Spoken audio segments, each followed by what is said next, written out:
You're listening to the Team Stripes Podcast, the podcast for hockey referees. Each show, we discuss the world of officiating and find out that not everything is in black and white. Here's your host, Brandon Bourgeois.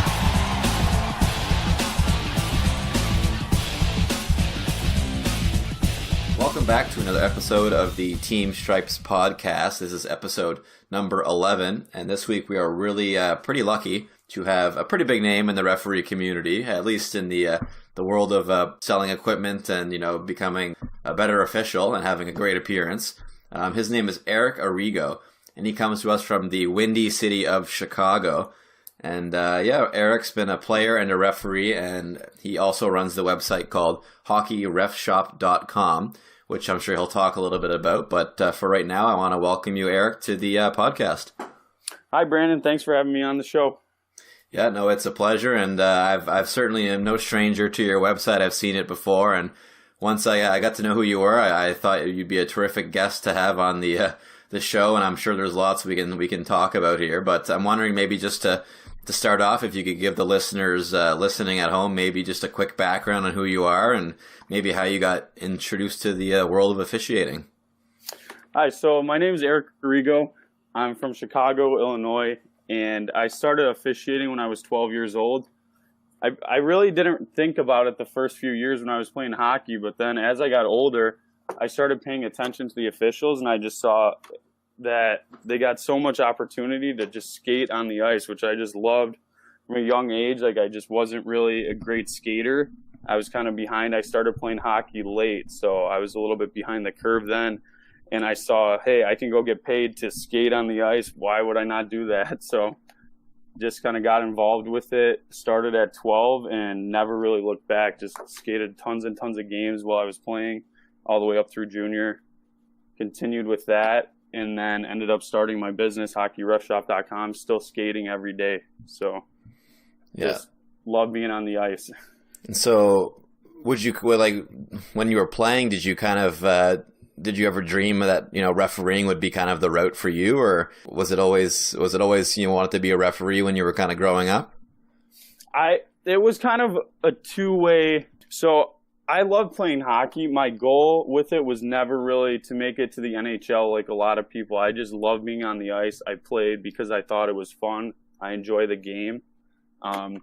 Like I said, I kind of started a little bit late, so I was always kind of in that catch-up mode more so than like being out there, being a dominant player, thinking, hey, I'm going to make it to the NHL, I'm going to go play D1 or whatever like that.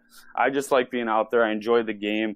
Didn't really see a big future in playing it at a higher level, but as I kind of got more and more involved in officiating, I saw how many opportunities that there are for people like myself that maybe you're not going to make it to the NHL as a player, but there are really big opportunities to make it even into professional, college hockey, international hockey, all kinds of stuff like that. So there's just so many more opportunities in officiating.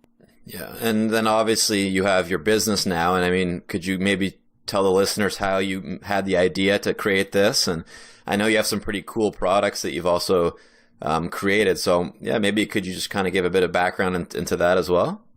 Yeah, so basically I started hockeyrefshop.com after I came up with the idea for the reversible referee sweater.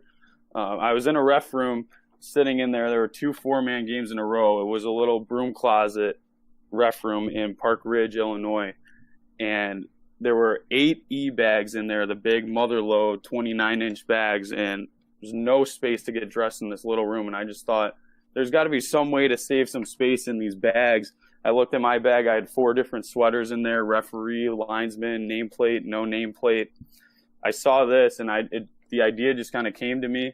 I started running the idea past my partners, and they all thought it was a good idea. They said, hey, you should really run with this.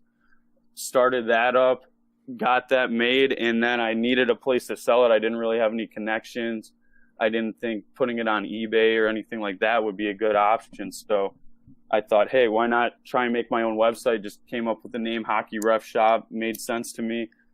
Threw that up there, and then kind of as time went on, people started asking me for other products too, and I just really expanded it from there, just from having the reversible eventually. Then my second product, I came out with the Crest Velcro, which was another big hit. So basically it's a 5 by 6 inch piece of Velcro with a strong adhesive on the back. So you can just trace out your crest and cut it rather than having to go take it to a tailor to sew the Velcro onto it. Yeah, I mean, kind of just the other thing was I also noticed that when I was playing every single year, the gear is changing. It's getting better. People are tweaking this, making it lighter, doing this, doing that. And I'm like, I've been reffing for 8 years. And since I started, the gear has been exactly the same. So I just didn't think there was being enough attention put towards officials as well. It was just kind of like an overlooked aspect of equipment. Yeah, and like I think it's such a good idea too because, and I'm sure you were sort of the same way. I mean, when I was growing up playing, you would always go to the local store and, you could find, a bunch of different shin pads, a bunch of different helmets. But once I switched to the referee side, when I went to, I can remember going to the first store in my community and there was almost nothing for referees. And you have to really kind of look around, especially for these little local, small cities to find referee equipment. So to have that online option, I think makes a lot of sense for a lot of people just because maybe there isn't that sales emphasis for a lot of local stores, right? Exactly. Yeah. And I mean, a lot of stores are hesitant to really stock like all the products, all the different sizes, because there just really isn't that much volume. And I think people just don't really know about it that much either in the stores. Like they're not really that informed about the equipment. So eventually I would like to have more stuff in stores as well so people could try it on in person and stuff like that. And I think officiating should grow overall, just to have more and more hockey people getting into it as well. But yeah, I mean, refereeing is kind of a tight-knit community. And I think a lot of the big players in the equipment game for hockey, they just it's just on the back burner. They don't really pay too much attention to it. So I just thought there was a really big opportunity to help out other officials by giving them better gear. Yeah, and I think even on top of that, and we were kind of talking about this earlier about how the importance of having a professional appearance on the ice and the difference that can make. And I mean, it makes a lot of sense to me. I mean, there's that old saying, look good, feel good, play good, but I guess in this case, ref good. I'm wondering, what's your take on that? And can you see that professional appearance really making a big difference for referees? Oh, yeah, definitely. And it's not just the equipment. I mean, the equipment is one part of that, but it comes down to your skating, your presence, your attentiveness on the ice, just basically how you are out there. But if you skate onto the ice, you come out there, you're not looking great, your shin pads are hanging out, you have your tendon guards out beside your pants, your jersey's halfway unzipped, your chin strap's undone, you go out there looking like a clown. The coach, first thing, of course, they already have something in their head saying, hey, this guy doesn't know what he's doing. If you come out there looking professional, presentable, you have a clean equipment, everything looks good, everything's in order, it looks like you have your act together and you know what you're doing out there. And it's going to give you a bit of an edge. The big thing with officiating is just appearance in general.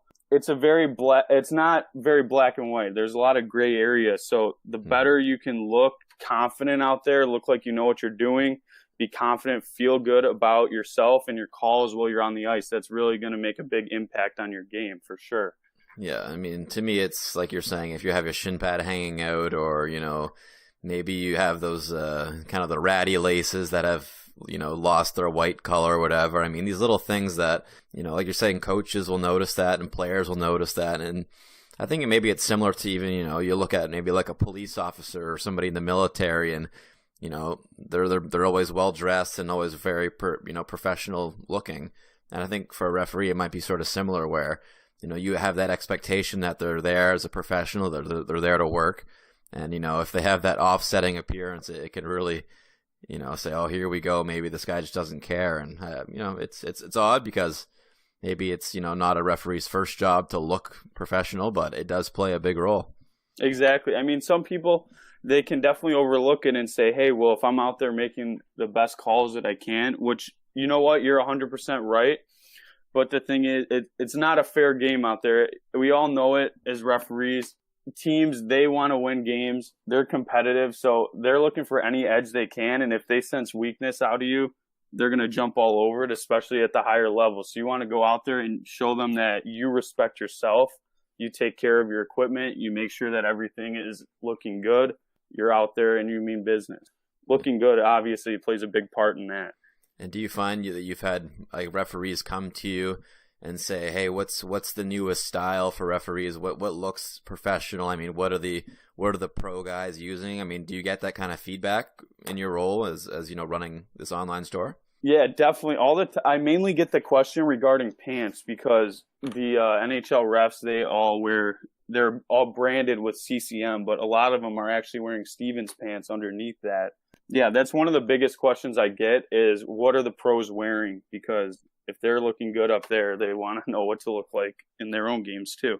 And it's funny, like, because for the leagues that I work, and it's the same thing that I've done. I have Stevens pants, and like some of the leagues I work don't let you really have that, or they want to make you wear the CCM. So I know myself and a few other referees have basically taken the CCM patch off our old jerseys and basically just sewn it onto the back of the pants. Exactly. Nobody's I mean, most players or coaches won't even know the difference. I mean, nobody. I don't think most people pay attention to the referee, gear if you're not a referee. So I think that's something we can get away with. But yeah, it's more of just like an overall. You look at it's just the second test. You look at someone and say, hey, they look like they know what they're doing. From a coach or player standpoint, I don't think they're going to look into it that much. So I wanted to touch on a theme that I know that we're kind of talking about, and I think as a referee, you naturally want to kind of help out your fellow referees, and it is a tight-knit community, as we both know. But one thing I know that you've talked to me about is how do we get more referees involved? And one thing that I've seen, and that I'm sure you've seen as well, is kind of the push to get former players involved in refereeing. And for me, I was a former junior player that wanted to get into officiating. And I think they're maybe a lot of players are sort of apprehensive about that. I mean, could you maybe give a little feedback on why you think that's important and maybe your perspective on that? I think that in officiating, there's a lot of different levels of hockey. And for playing, there's also a lot of levels of hockey. But what makes sense to me is that players who are playing at a high level, they should just look at officiating as an option. They should say, hey, maybe I should seriously consider this because, for one, even if you're still playing, like I refereed through my whole 3-year junior career. I was skating. I wasn't able to ref as much as I would like to because I was obviously busy with that, but I still was getting on the ice, and I did it before that as well. But it's really flexible. It's going to give you flexibility to obviously get on the ice. You're getting extra ice time. Not only that, it's teaching you skills on how to manage people, how to skate better. You read the play better. You can watch things develop. You just learn the game a lot better. So as a player, becoming an official, I mean, it's not going to hurt you in any way. It's only going to help your game. And there's a lot that officiating can offer to players. No, I'm behind you 110% in that. And so correct me if I'm wrong, but you were sort of, I guess, pursuing refereeing and playing around the same time, right? Like you were pretty involved with both? Exactly. Yeah, which was pretty rare. I don't really know anyone in my area or like pretty much near me that was kind of doing the same thing that I was. As far as that, where I was kind of like already in the circles for refereeing, skating those games when I was younger too. And then I got into playing juniors actually after that. So I kind of got involved with it young because like I said earlier, I just really got into reffing immediately. Once I started it, I just loved it. I just love being on the ice and skating. So see, that's like a little different to me because like a lot of referees that I know, if they played at all, I mean, a lot of refs probably haven't played, but if they did, it was, they got into refereeing after they finished playing. And exactly. Yeah. It's curious. Like, was there things when you kind of were doing both at the same time or, refereeing after, like, were there takeaways that you could use as a player? Like, 100%. Like, what skills could you bring to that's playing? Actually why I got into it so much. I mean, like I said earlier, I started playing hockey a little bit late, so I was a little bit behind the development curve of other players around the levels that I wanted to be playing at. So when I was out there, I was a little bit behind. So I'd always be putting in extra hours shooting pucks. I'd be stick handling. I'd be doing this, going to training, doing things to get my game ahead. And I saw officiating as just a big opportunity. You're getting paid to go on the ice and work on your skating and skate and watch hockey, learn about the game. It's just, there's so much that you can bring back to playing. Well, if you're doing both at the same time, it's so flexible too. It just, to me, it was a no-brainer. I just find it's interesting because, like, I know for a lot of referees that are former players, like they say, oh, as a referee now you have a really good feel for the game. You can understand the emotions of the players, but I mean, what skills can you take? I mean, as a player, do you just have a better feel for what you can and can't get away with? I mean, do you have a better, I'm just kind of curious if you have certain takeaways that you had playing the game, Yeah, I see what you're saying. I wish I could say that I knew what I couldn't get away with, because I ended up getting quite a few penalty minutes in my career. But you learn a lot of leadership skills as an official. You know how to, when you're on your own team, it makes you a better teammate. You're going to have a better rapport with the on-ice officials in your games as well, because you can talk to them. You kind of understand what they're going through as well. You know, hey, this guy isn't trying to miss calls if you feel that they're missing calls. You got to just kind of communicate what you guys are feeling as players too. And you're going to have that much better of a leg to stand on if you're an official going over there just saying, hey, I've got this situation going on. What are you seeing here? So I could talk to my team. If your team's getting penalized a lot, you know the game better. You're going to be able to manage your emotions better when you're out there and see, hey, I see what's going on in this game. I'm going to be able to react in a different way and be smarter about it, because I know what the officials are going to expect of me as a player. So, yeah, I really do think it can make you a lot smarter of a hockey player too. Yeah, no, I think that's a great point when you mention leadership and stuff, because I remember when I was playing, I mean, I don't think, and you can maybe correct me if I'm wrong and kind of how you approach the game, but for me when I played, I guess knowledge of the rules or understanding how the referees call a game wasn't really something that we talked about as a team or coaches would really address with us. But I think if you have that appreciation for what the refs are seeing, how they're calling a game, how the rules sort of play out, I think it can be a great asset to a team to really kind of bring their game to the next level. But it's really something that's not addressed a whole lot. I don't find, at least. Yeah, definitely. And I'd even, as I was playing, I would have teammates, I'd have coaches, they'd be asking me, hey, this ref just made this call. Is that the right rule? And I'd be like, yeah, you know what? Maybe it doesn't make sense to you, but that is what the rule is. So yeah, they're right. And a lot of times, I mean, I'm sure everyone's gotten into this argument where you're arguing with a coach who just straight up, they just don't know what the rule is. Exactly. So yeah, I mean, it's not going to hurt anything. There's a lot of benefits to having both angles to a story in any situation. Yeah, and I think as you progress through the levels and see higher levels of hockey, I guess the coaches take a lot more care in their job, and they can really, I think the knowledge of the rules can be a lot stronger.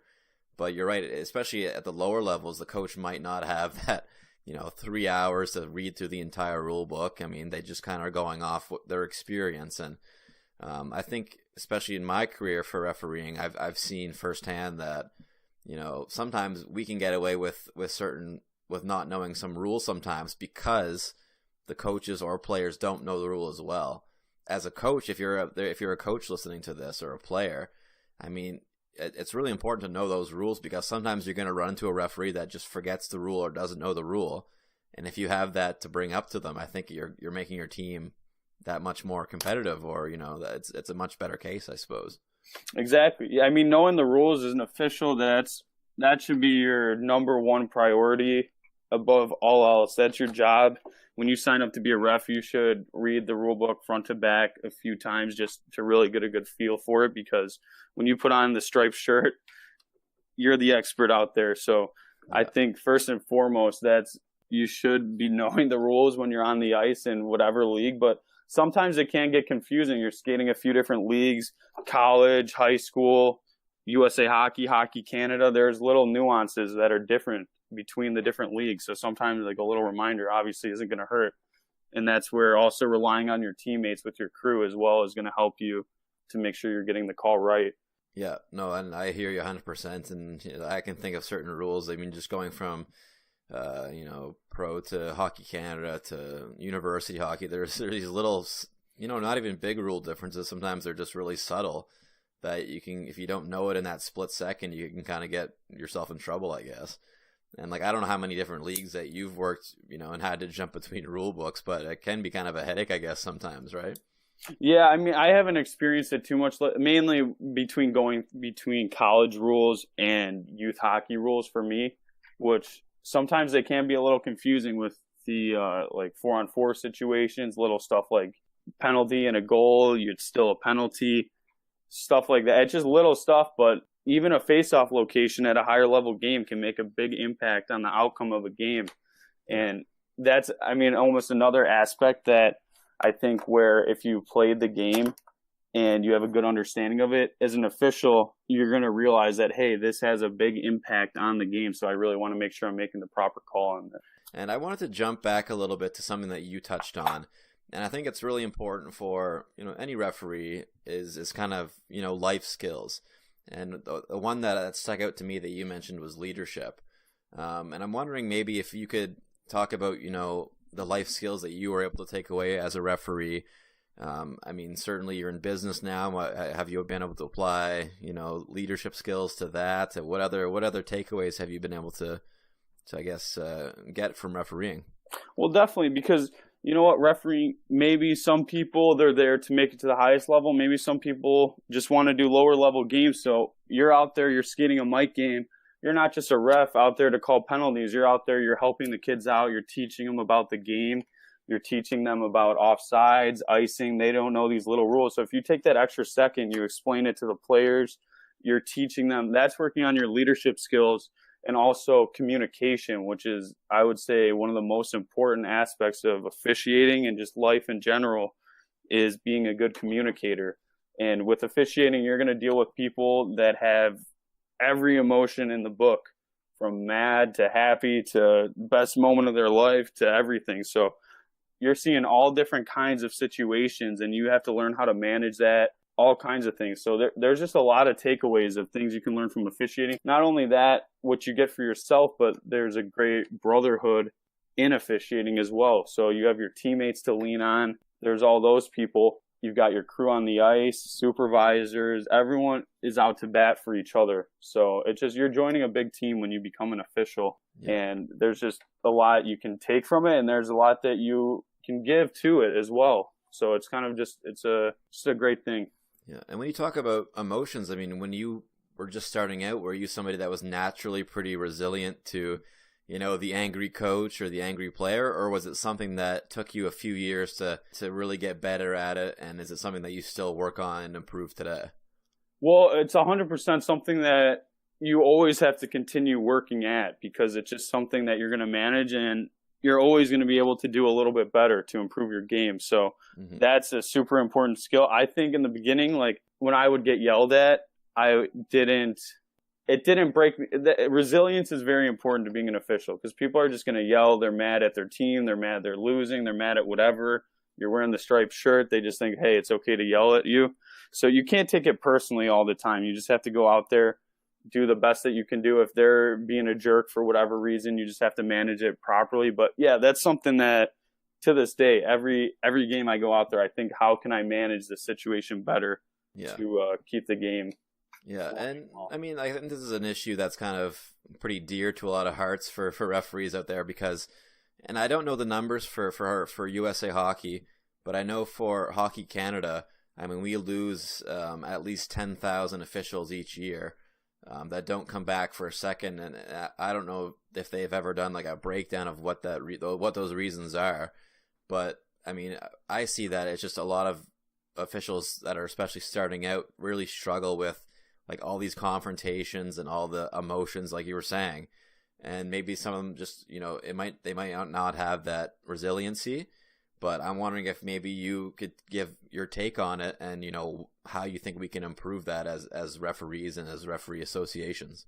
Yeah, well, I think 100% that there is an issue with poor sportsmanship in the game right now, and just lack of respect in general. And a big part of that, I mean, not only should the referee be resilient, but there's also a burden that falls on the coaches and the players to have some sportsmanship in the game too, because hockey is a game that's about learning, about not just playing and playing to win. It's supposed to make you a better person as well. So when you're out there, you can't tolerate them if they're acting like that.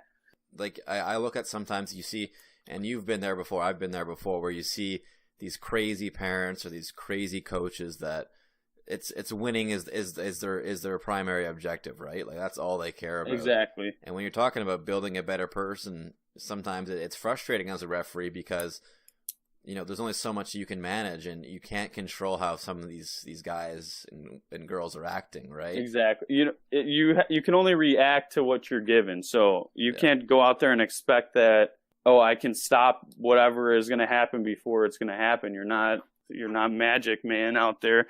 So you just have to kind of, as much as we wish we could be. Yeah, we wish we could, but you have to, it's a reactionary job. Obviously, like when you talk to a coach before the game, that can help to set some expectations on communication throughout the game. So if they have a question, if you set that standard before the game saying, hey, if you have a question, politely call me over. And most of the time I'm going to be able to come right over. I'll explain it to you and tell you what I have, as long as you're respectful with me. And I think a lot of times just laying that groundwork before the game in every situation, whether you're dealing with a nice coach, mean coach, whatever kind of coach, if you lay that down before the game, then you're going to save yourself a lot of headache, because they already know that you said, hey, if you're being respectful with me, I'll be respectful back to you. So the parents, that's a whole nother issue that they can clearly get out of control. So I do see why some people walk away from officiating, but I think that if you can keep going through it, it will just make you a stronger person. And if you can get through all that and just know, hey, I did the best job that I could do that day. It's not easy for anyone to go out there. You're not going to make every call right. You just have to make a decision quickly, do the best that you can, and just continue on. And that's the most important thing, is just you got to keep it moving, keep going along, and you can't dwell on mistakes because they're going to happen. It's a fast game. You're not going to have the perfect sight line all the time. Yeah. You got to see what you can see with the information that you're given. So.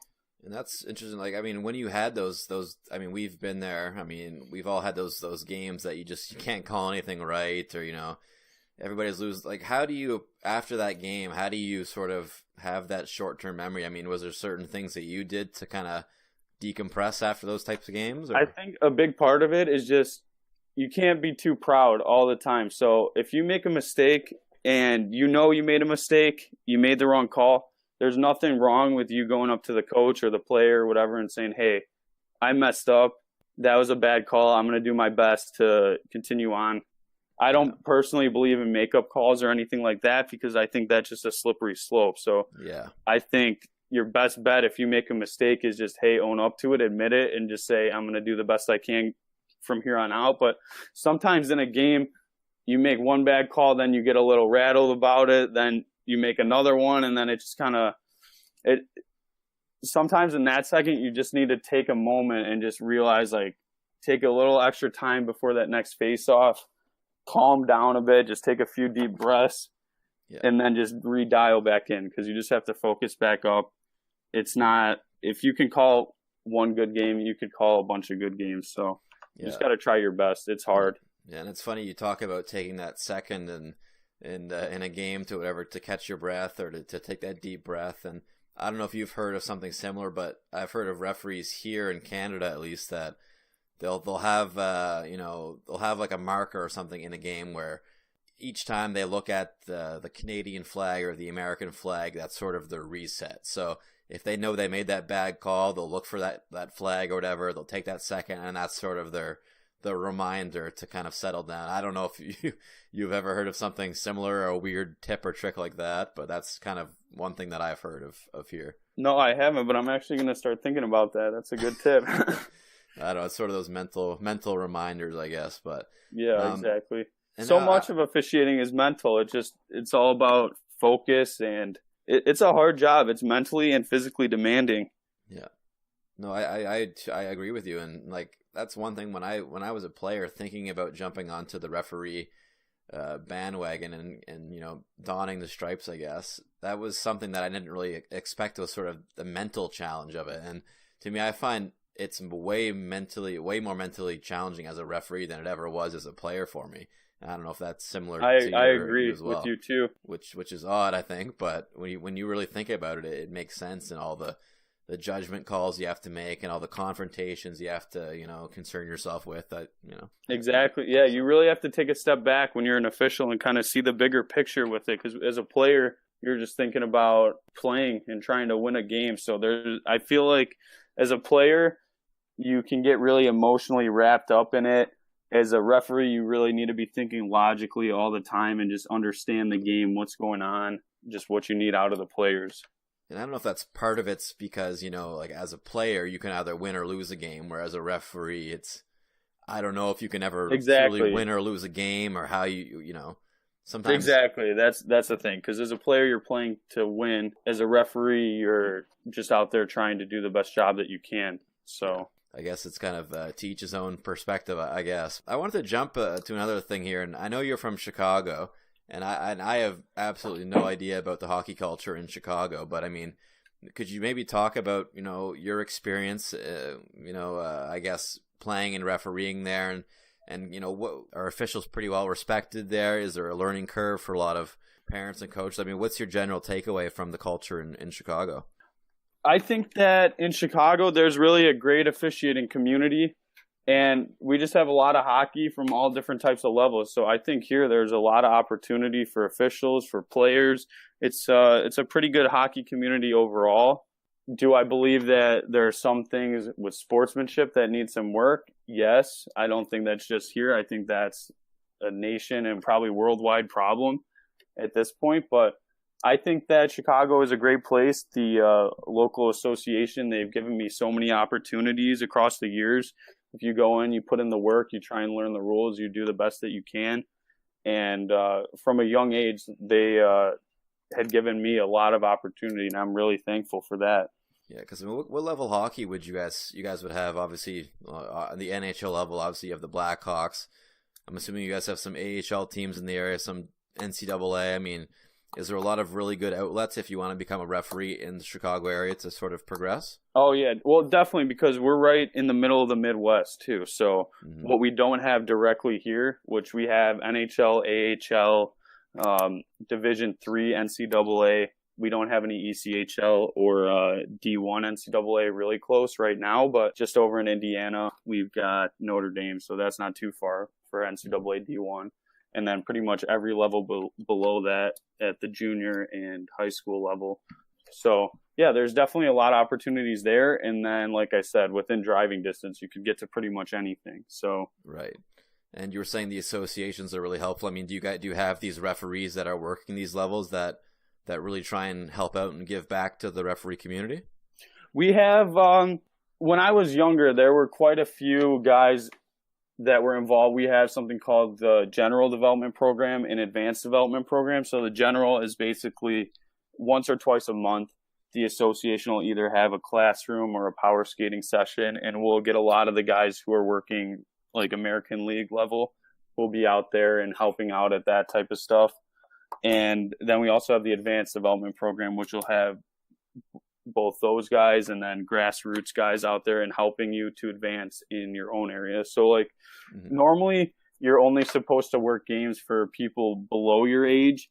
And for me, they gave me the opportunity at, I think I was 14 to start working like high school aged hockey, which was a really big step towards eventually going on to working junior hockey too at a young age. So it's just, if you're willing to put in the work and you're trying your best, there's definitely opportunity out here. And I think this, the whole idea of giving back is a great, topic. And I know it's something that you've talked with me about, that you kind of take a big focus on. I mean, and certainly even just at your company, providing equipment to referees is doing a really good service to give back. I mean, how do you sort of see the role of giving back as an official, and like, what are your goals? I mean, to give back, I guess. Hockey is a lot broader of a game than a lot of people see it as, where most people, they think about it, they say, oh, I'm trying to make it to the top.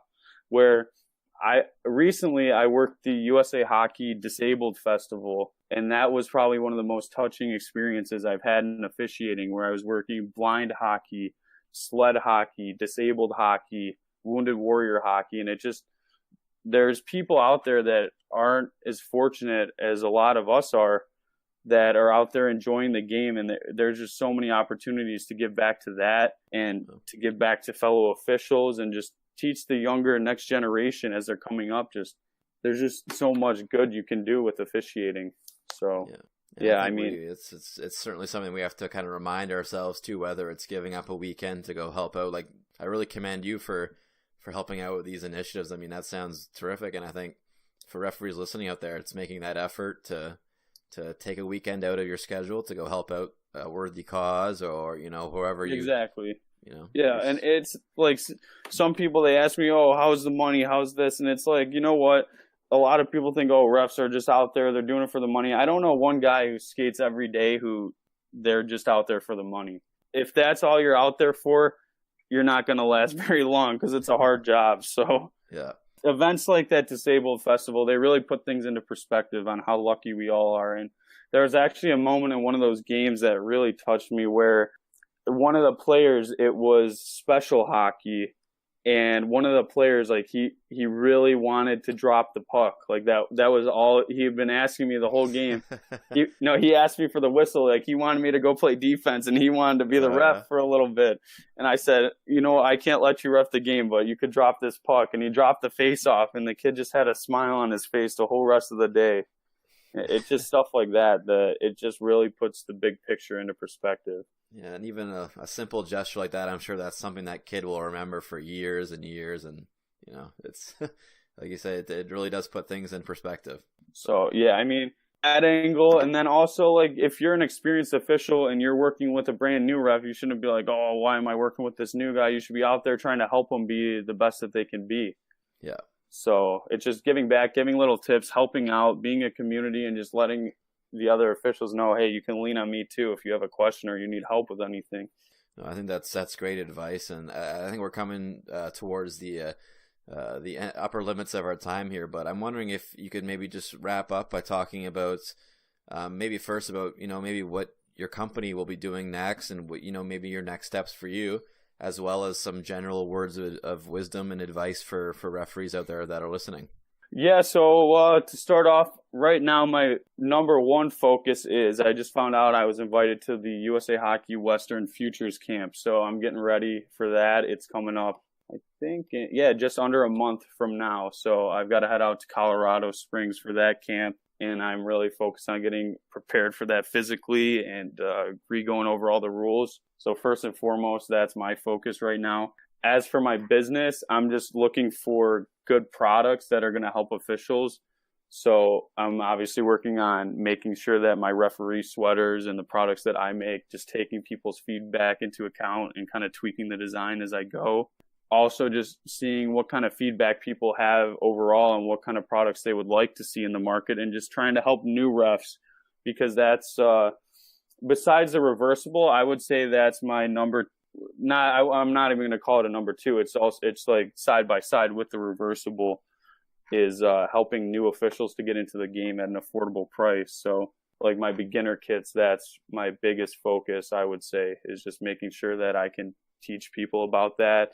Because I remember when I started, I had no idea what kind of equipment I need to become a ref. I didn't know if you wear shin pads, elbow pads, what kind of helmet do I need? What is this? Right. So especially being younger too. So I think just educating, things like that for my beginner kits is probably my biggest focus with Hockey Ref Shop.